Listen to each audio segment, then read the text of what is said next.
The wind screamed like a living thing, howled and rattled against the thin metal walls of the shelter. Making every joint groan and every bolt tremble, Daniel sat at the small table. A single dim lamp casting a pale circle of light on the cracked surface, he listened to the storm rage outside, knowing it would not stop soon. On this mining planet, storms could last for days, sometimes weeks. And they were not just wind and dust. The air carried razor-sharp ice crystals that could strip skin from bone. No one went outside during a storm unless they wanted to die. Daniel's supplies were lined neatly against the far wall. 3 days of food, 5 days of water, and just enough power for his heater and lights to last until the worst passed. He had learned long ago that order meant survival. He reached for his mug, sipping the last of the warm liquid inside. When the sound came, a small, high-pitched beep from the shelter door. The sound of the exterior alarm. Someone, or something, was outside. His first reaction was disbelief. Who would be crazy enough to travel in this weather? Then, suspicion crept in. Strangers in a storm often meant trouble. Raiders, scavengers, desperate people willing to kill for supplies. Daniel's hand went to the pulse rifle leaning against the wall. He picked it up, the cold metal comforting in his grip. The shelter was small, so in just a few steps he was at the door. The alarm continued to beep, soft but urgent. He hesitated, knowing that opening the door could let the storm in and whatever else was out there. Finally, he pressed the release. The outer door slid open with a hiss, and a blast of freezing air punched into the shelter. In that same instant, a figure stumbled forward. She was small, barely reaching his chest, and wrapped in torn, frost-covered fabric. Her skin shimmered faintly under the light. Not human skin, but something smoother, almost metallic. Silver hair plastered against her face, eyes half closed from exhaustion. She tried to speak, but her lips only formed broken sounds before her knees gave way. Daniel caught her before she hit the floor. Her body was ice cold, trembling violently. Without thinking, he pulled her inside and hit the door control again, sealing them in from the storm. The heater worked hard to push back the freezing air that had entered. Daniel lowered her onto the small cot in the corner. Her breathing was shallow, uneven. Whoever she was, she had been out there for far too long. He quickly grabbed a thermal blanket and wrapped it around her. For a moment, she flinched at his touch. Then she stilled. Her small hands clung weakly to the fabric, as if afraid he would take it away. Daniel studied her face. She looked young, but there was something otherworldly in her features. Her silver eyes fluttered open for just a moment, meeting his gaze. Then, with surprising suddenness, she shifted closer to him, curling against his chest like she had been there 1,000 times before. Her breathing slowed, her shivering eased, and in less than a minute, she was asleep. Daniel froze, rifle still in one hand. This was not normal behavior for a stranger.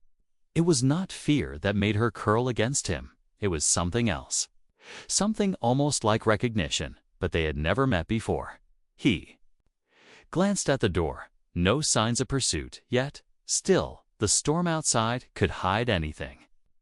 The wind roared louder, as if warning him that the night was far from over. He knew he should move her away, keep distance until he understood who she was and why she had come here. But the shelter was cold in the corners, and the warmth of her small frame was not unpleasant. More than that, something about her made him feel uneasy, not in danger, but like he had just stepped into a story already in progress. He looked at her again. Her face was peaceful now, lips parted slightly as she slept, yet even in rest. Her hands were still gripping the edge of his jacket, as if she was making sure he wouldn't vanish when she woke.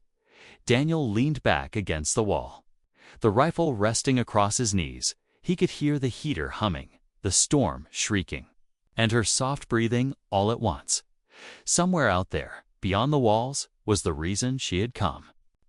No one wandered into a storm like this without being chased, or without running from something worse. Daniel had survived here by keeping to himself, never getting involved in other people's problems. But now, a problem had just walked through. His door collapsed in his arms and claimed a spot against him like it belonged to her. And the strangest thing was, he hadn't moved her away. The storm outside did not calm. It raged and screamed like 1,000 angry voices. Shaking the thin walls, Daniel stayed seated on the cot's edge. The rifle balanced across his knees, watching the girl sleep. Her breathing had evened out. But her skin was still pale, almost glowing in the dim light. She looked fragile. Yet, the fact that she had survived long enough to reach his shelter meant she had strength or luck. Maybe both. Daniel's eyes drifted to her clothes. The fabric was torn and frayed, marked with strange dark stains that looked like burned edges. He noticed a small metallic band around her left wrist, glowing faintly with blue lines. It wasn't human tech, at least, not anything he recognized from the mining colony. It was delicate but solid, as if made to stay on permanently. He thought about removing it, but something told him it might be dangerous. He had seen things like this before. Back in his mercenary days, trackers. Sometimes explosives, sometimes worse. The heater hummed, working hard to keep the cold out. Daniel stood and checked the door's seals. No leaks. No frost creeping in. He looked out the small viewing slit into the blinding white of the storm. Nothing but swirling dust and ice. No movement, no shadows. But he knew better than to trust that predators used storms as cover here. And some could wait hours, even days, for prey to make a mistake. He turned back to the girl. Her silver eyes flickered open just for a second, catching him off guard. She studied him in silence before speaking, her voice small and cracked. "You're human?" she asked, the words clumsy but understandable. Daniel nodded slowly. "Who are you?" he asked in return, keeping his tone calm but firm. She swallowed, her lips trembling as she tried to answer. "Lyra," she whispered, the name almost lost under the storm's roar. She glanced around the shelter, her gaze lingering on the locked door as if she expected it to burst open. Then she said something that made his grip tighten on the rifle. "They will find me." Daniel's instincts sharpened. "Who's they?" he asked. She hesitated, her eyes darting away. "Hunters," she said finally. "They don't stop. They don't forgive." Her words were slow, like she was translating them from another language in her head. Daniel frowned. He had heard rumors of hunters before, not the human kind, but alien trackers who worked for the highest bidder. If that was true, then whoever they were, they wouldn't care about a storm or the cold. They would keep coming until they had what they wanted.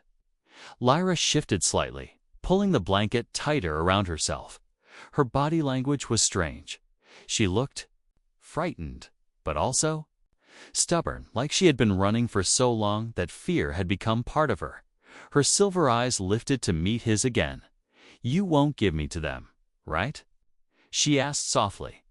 Daniel didn't answer right away. He wasn't sure she was a stranger who had broken into his shelter, but she was also clearly running from something deadly. Keeping her here could mean trouble. Throwing her out would mean death. Either choice could be the end of him. He sighed and crouched down so they were at eye level. "Listen," he said, slowly. "You picked the wrong place to hide. I live out here because I don't want visitors if these hunters come looking. They won't just knock and leave. They'll tear this place apart." Lyra stared at him for a long moment. Then, to his surprise, she reached out and placed her hand lightly on his arm. Her fingers were warm now, the shivering gone. "They will come," she said quietly. "But you will fight. I can see it." Daniel pulled back slightly, unsettled by her certainty. "What makes you think I'll fight for you?" he asked. Lyra didn't blink. "Because you didn't let me die outside," she said simply. Her tone wasn't pleading. It was matter of fact. as if she was stating something she knew would happen. Daniel straightened, unsure what to say. The heater clicked, the storm screamed, and somewhere far off, he thought he heard another sound, a low, almost mechanical hum carried by the wind. He moved to the door, peering out the slit again. At first, there was only white, then a shadow. Moved, tall, thin, and wrong. Not a human shape. His gut tightened. "Lyra," he said sharply, turning back. Her face went pale.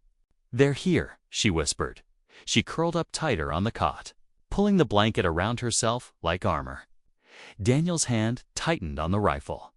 Whatever trouble she had brought to his shelter had just arrived, and there would be no hiding from it. The shelter's light flickered once, then steadied. Daniel stood near the door, his rifle raised, listening for that sound again. The storm roared and rattled the metal walls, but underneath it, there was something else. A faint hum, mechanical. Steady, too regular to be the wind. He had heard it before, years ago, during a contract on a distant moon. It was the sound of powered armor. Whoever was out there was moving slowly, carefully hunting. Behind him, Lyra sat curled up on the cot, the blanket wrapped tight around her small frame. Her silver eyes were wide. Following every movement he made, she said nothing at first, just watched. Then, in a whisper so soft it was almost lost in the storm's scream, she said, "They will not knock, they will break. They do not fear storms, they are the storm." Daniel's jaw tightened. "Tell me what they want," he said, still keeping his eyes on the slit in the door. Lyra hesitated, then shifted closer, the blanket dragging behind her as she crossed a narrow space when she was close enough that her voice would not carry. She spoke, "They want me because of what I am, not because of what I did. They do not care if I am guilty or innocent. They only care that I am the last of my kind." Her words were slow, deliberate, like each one cost her effort. Daniel glanced down at her, frowning. "The last of your kind?" he asked. Lyra nodded, her silver hair catching the dim light. "My people were taken, piece by piece, not killed in battle, but hunted, harvested. They learned our blood could bind to other species, make them stronger, faster, harder too. Kill, they called it a gift, we called it a curse." She stopped, her hands tightening on the blanket. Daniel watched her, his soldier instincts telling him she was not lying.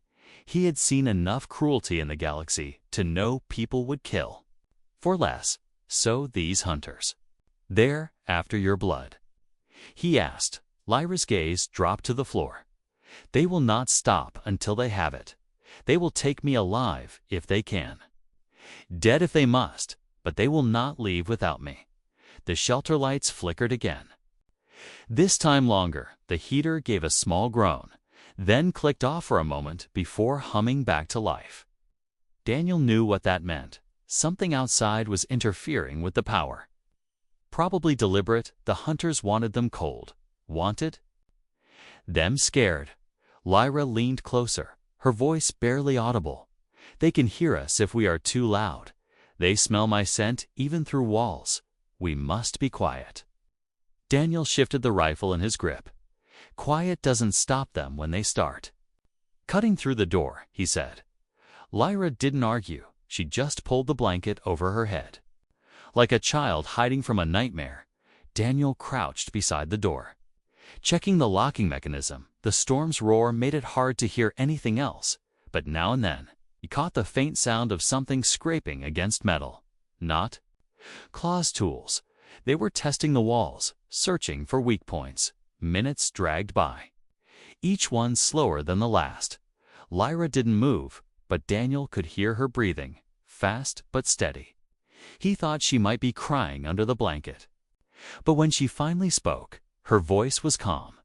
"If they take me, they will kill you too. They kill everyone who has seen me. No one survives them." Daniel's mind worked fast. If she was telling the truth, then this wasn't just about keeping her alive. It was about his own survival. Throwing her out might not even save him.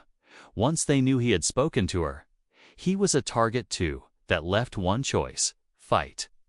But fighting something built for hunting in a storm was suicide, unless he used the storm itself as a weapon.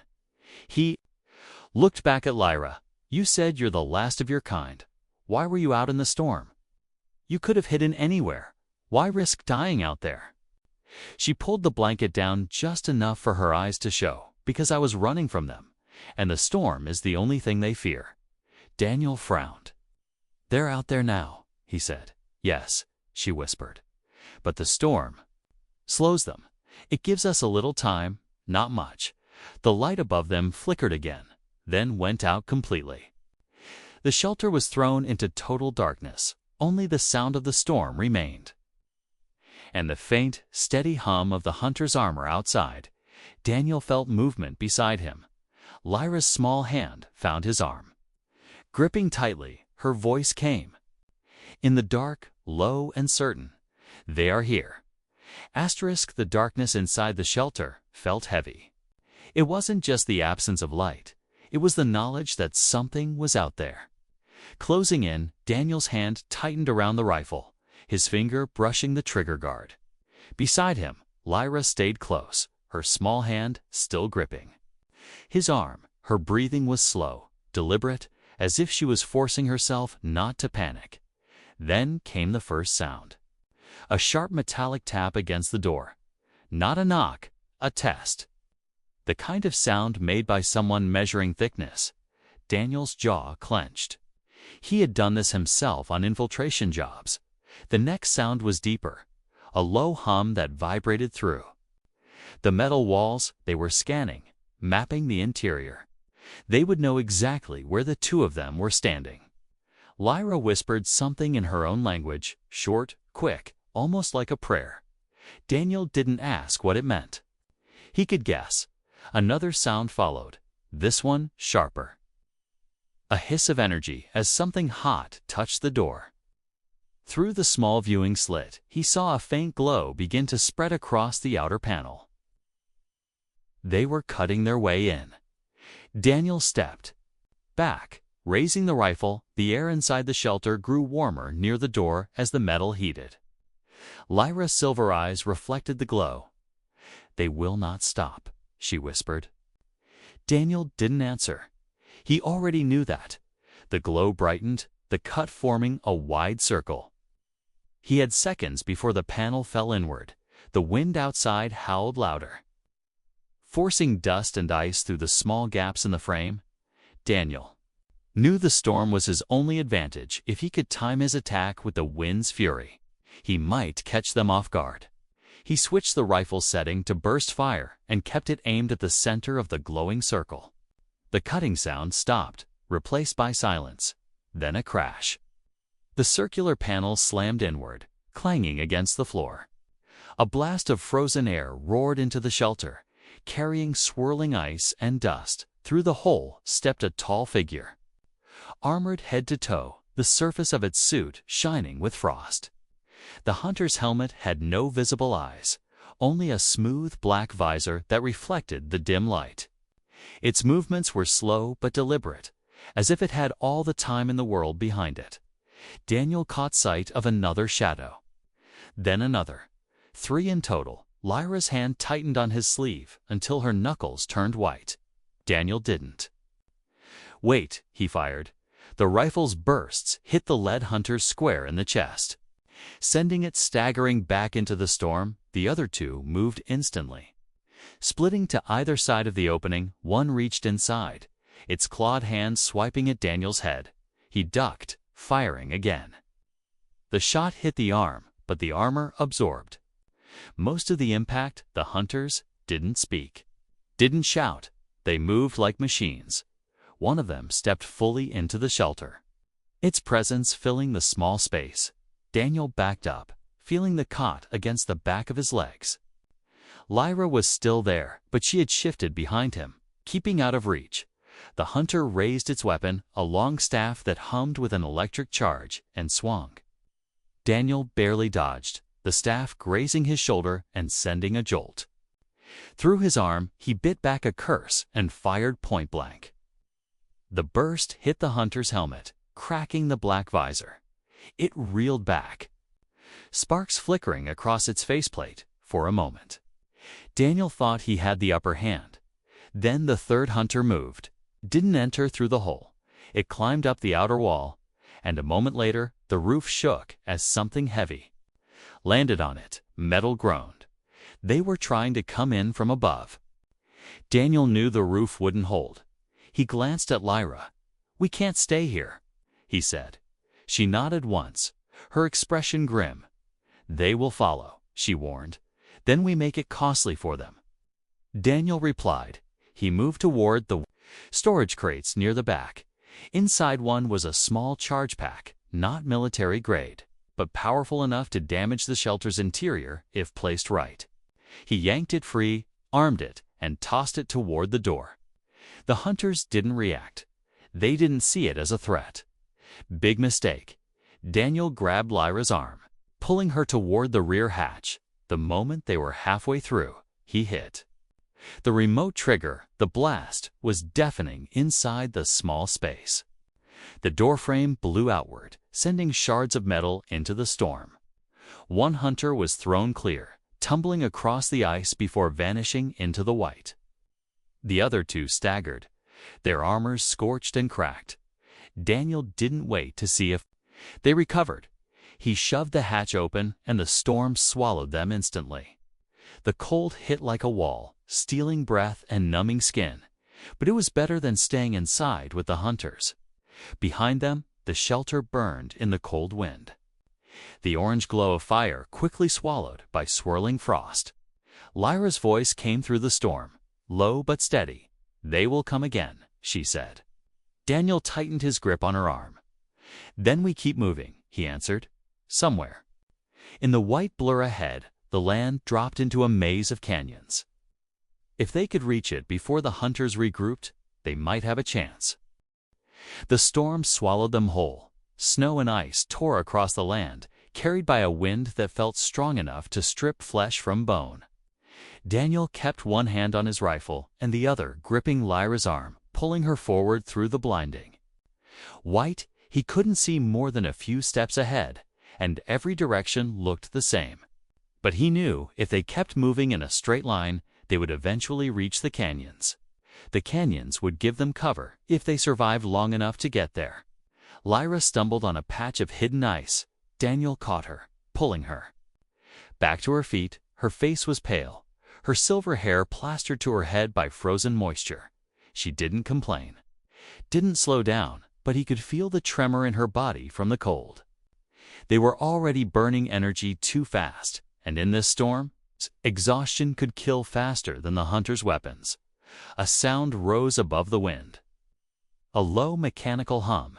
Daniel froze, pulling Lyra down with him into the partial shelter of a jagged ice formation. The sound grew louder.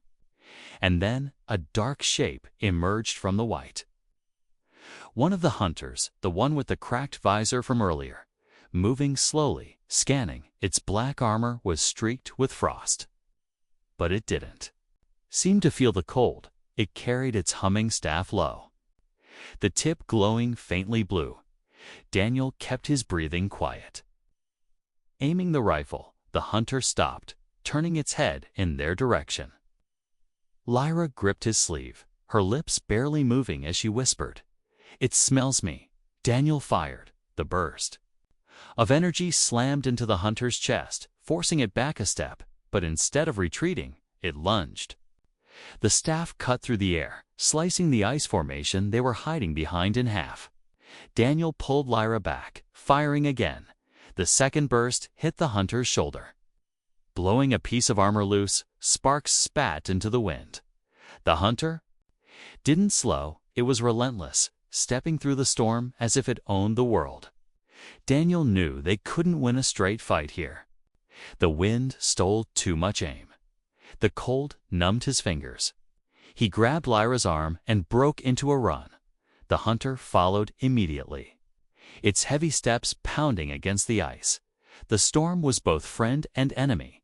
It hid them, but it also hid the hunter. One moment, it was behind them.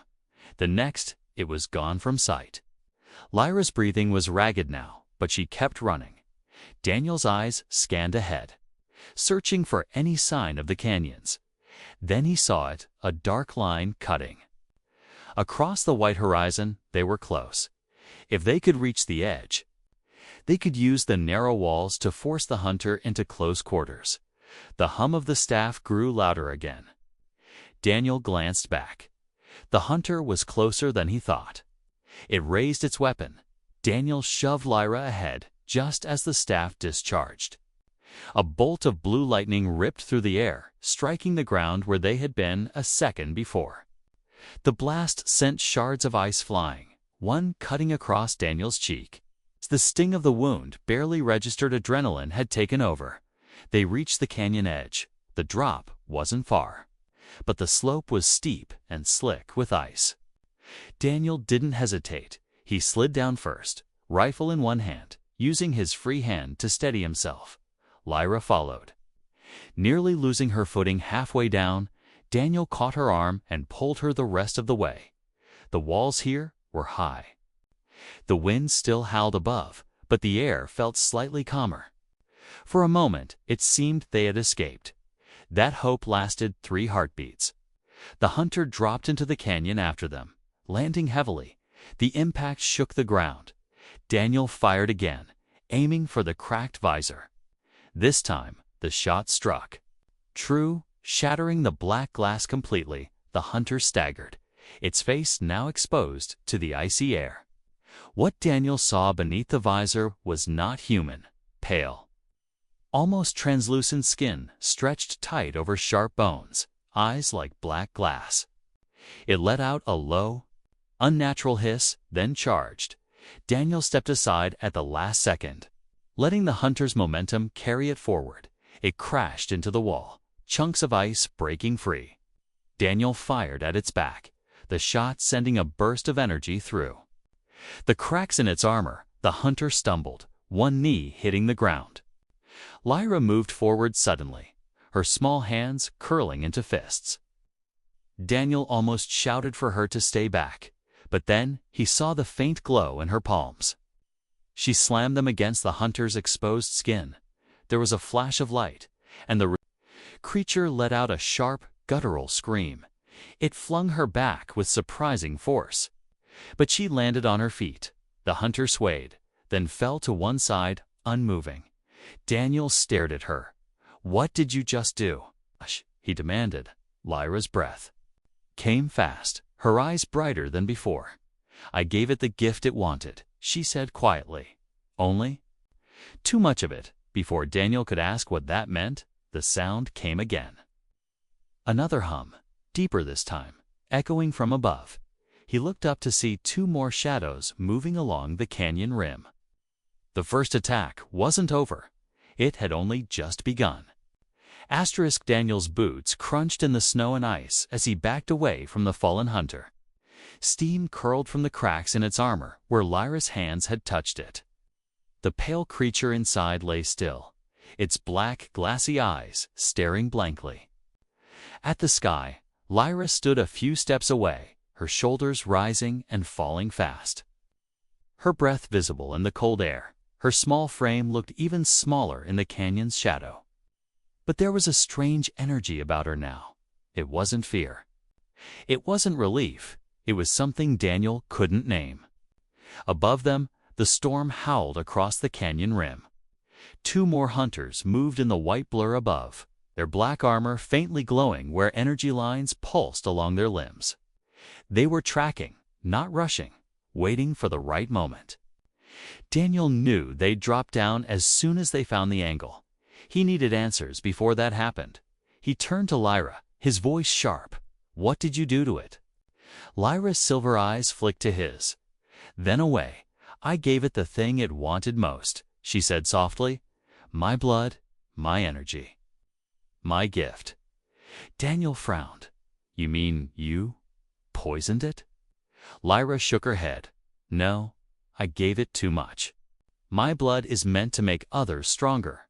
But if I give all at once, it burns them from inside.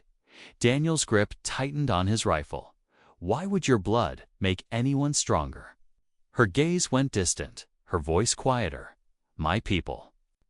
We were not warriors. We were healers, builders. Our bodies learned to bond with other species to help them survive.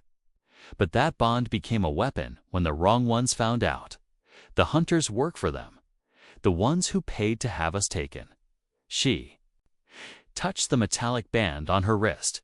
This was meant to keep me alive until they delivered me. It holds the energy in my body, keeps it from leaking away. Without it, I would burn out too fast. Daniel studied the band, the faint blue. Lines running through it were pulsing more slowly now. How many of you are left? He asked. Lyra's voice broke just slightly. Just me, she said. Her hands tightened on the blanket still wrapped around her shoulders. They kept us in cages. One by one, they came and took someone away. I ran when it was my turn. The storm hid me, but it could not hide me forever. Daniel looked up at the rim again. The hunters were still moving, slow and patient. If Lyra's story was true, they'd never stop. He wasn't sure what was more dangerous, the hunters, or whatever masters they served. And now, because she had come to his shelter, he was part of it. He thought about leaving her, telling her to keep running while he found another way out. But the idea didn't sit right. He had seen her collapse in the storm, felt the way she had curled against him like she already knew she belonged. There, she wasn't built for this kind of fight. Not for long. Lyra stepped closer, her silver eyes fixed on him. You want the truth, Daniel? She asked, her voice steady now. I came to you because I saw you before, not here. Not on this world, in the cages. They showed us images of humans, called you dangerous, unpredictable. Said if we ever met one, we must be afraid. But I saw something different in their recordings. I saw you fighting, not for yourself, but for others. So when I escaped, I followed the signal until I found your shelter.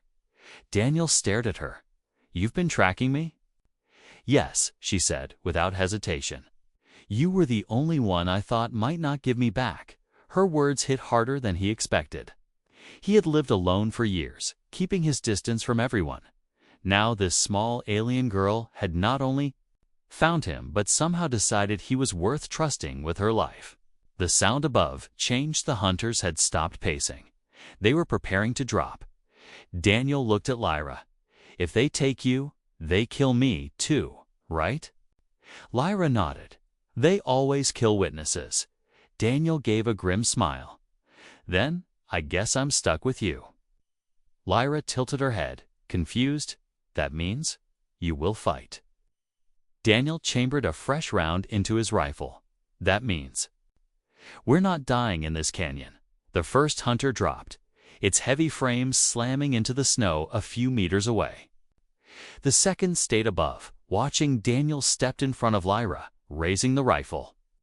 The hunter's visor locked on him, ignoring her for the moment. But Daniel knew better. It was calculating the best way to take them both. Lyra's hand brushed his arm. If we survive, she whispered, I will tell you the rest of the truth. Daniel didn't look back. Save it, he said. You'll have plenty of time if we live through this. The hunter took its first slow step forward. The storm roared above, the canyon walls groaned. And Daniel realized the truth about Lyra wasn't just about who she was. It was about what she could make him become. The hunter's armor gleamed faintly in the swirling light of the storm above. Its heavy boots pressed into the snow, leaving deep, perfect prints as it stepped forward. Daniel could feel the air vibrating with the hum of its weapon. Every move it made was deliberate, precise. It wasn't rushing. It thought it already owned them. Behind him, Lyra stood silent, her small hands clenched in the folds of the blanket wrapped around her shoulders. But he could feel her presence, not fearful anymore, but sharp, focused. The other hunter was still above, watching from the canyon rim. It hadn't moved because it didn't need to. Not yet. Daniel knew the first one was meant to tire them, test them. The second would finish what the first started. The hunter stopped 3 meters away. Its black visor locked on him, then it moved fast. Impossibly fast for its size. Daniel's rifle kicked against his shoulder as he fired in bursts. The first few shots glanced off its armor. The last caught the exposed joint at its neck. The hunter staggered, but only for a heartbeat before swinging its staff. The blow caught Daniel's forearm, numbing it instantly. He nearly dropped the rifle. Lyra's voice came sharp behind him. "Move." Daniel ducked just as a burst of light flared over his head. Lyra's hands were glowing again, brighter this time. She stepped around him. Her small frame dwarfed by the armored figure. The hunter raised its staff, but she was already moving. Her palms slammed into the crack in its neck armor. There was a sharp, sizzling sound, and the hunter let out a guttural roar. It swung wildly, knocking her to the ground. Daniel grabbed her before the hunter could finish the strike.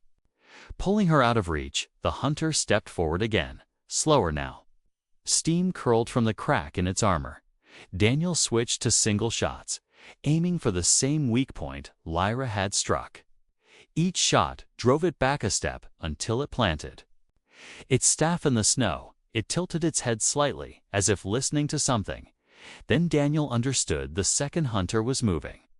It was coming down from the rim. Snow and ice slid from the canyon wall as the second armored figure dropped. Down, landing behind them. Now they were caught between both.